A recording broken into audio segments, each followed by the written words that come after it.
Give me your immediate reaction to what we just heard from the Chinese reaction that this is going to backfire on the U.S. I mean, first of all, it's pretty rich. I mean, the Chinese have been bullying users on TikTok for years. It's just most users don't know it until they get banned, like they put up something against the Uyghur genocide or something like that, and suddenly they're shadow banned from TikTok.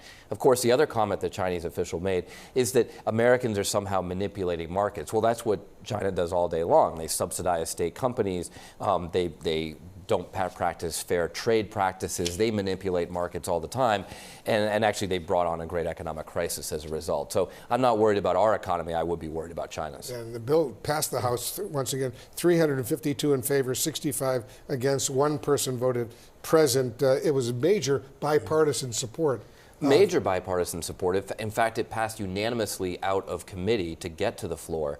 It just shows that people really understand that this is a threat. You have 170 million Americans, about 45% of the country, getting their news on TikTok. I mean, look, in the middle of the Cold War, we wouldn't have allowed the Soviet Union to own CNN. That's really what we're talking about here. We just don't want the Chinese Communist Party owning TikTok, owning all of Americans' private data on TikTok and manipulating the feeds that they get. So this is not a bill to ban TikTok. They just need to sell TikTok to an American owner, and I think TikTok will get a lot better as a result.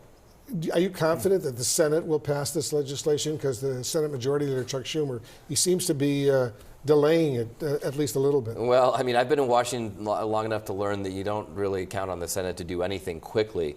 But I do think there is strong momentum here. It's clearly a bipartisan consensus.